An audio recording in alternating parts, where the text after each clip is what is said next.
നമസ്കാരം, പ്രവാസി മലയാളിയിലേക്ക് സ്വാഗതം. മസാജ് പാർലറുകളുടെ മറവിൽ കുവൈത്തിൽ നടക്കുന്നത് ഞെട്ടിക്കുന്ന കാര്യങ്ങൾ. പുരുഷന്മാരെ സ്ത്രീകളുടെ വസ്ത്രം ധരിപ്പിച്ച് ജോലി ചെയ്യിക്കുന്നതായാണ് പോലീസിന്റെ കണ്ടെത്തൽ. കഴിഞ്ഞ ദിവസം കുവൈറ്റിലെ മസാജ് പാർലറിൽ നടത്തിയ റെയ്ഡിൽ സ്ത്രീവേഷം കെട്ടിയ 30 പ്രവാസികൾ പിടിയിലായി. അഹമ്മദി ഗവർണറേറ്റിലെ മസാജ് പാർലറിൽ നടത്തിയ റെയ്ഡിലാണ് സ്ത്രീ പുരുഷ വേഷം ധരിച്ച പ്രവാസികൾ പിടിയിലായത്.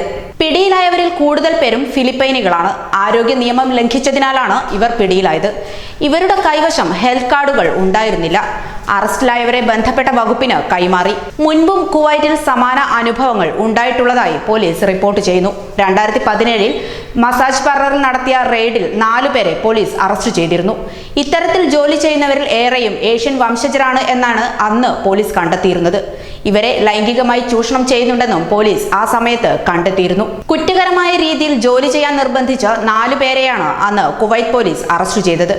ജോലിക്കെടുക്കുന്ന പുരുഷന്മാരെ സ്ത്രീകളുടെ വസ്ത്രം ധരിപ്പിച്ചാണ് പാർലറിൽ നിർത്തിയിരുന്നത്. ഇവർ ഇടപാടുകാർക്ക് വേണ്ട എല്ലാ കാര്യങ്ങളും ചെയ്തു കൊടുക്കണമെന്നതായിരുന്നു മസാജ് പാർലറിലെ രീതി. മസാജ് കേന്ദ്രങ്ങൾക്ക് നേരത്തെ സ്വകാര്യത നിലനിർത്തുന്നതിന് സർക്കാർ അനുമതി നൽകിയിരുന്നു. എന്നാൽ ഇത്തരം ആരോപണങ്ങൾ വർദ്ധിച്ച പശ്ചാത്തലത്തിൽ എല്ലാ പാർലറുകളുടെയും വാതിലുകൾ ഒഴിവാക്കണമെന്ന് ഭരണകൂടം നിർദ്ദേശം നൽകിയിരുന്നു. കൂടുതൽ പ്രവാസി വാർത്തകൾക്കായി ഈ ചാനൽ സബ്സ്ക്രൈബ് ചെയ്യുക.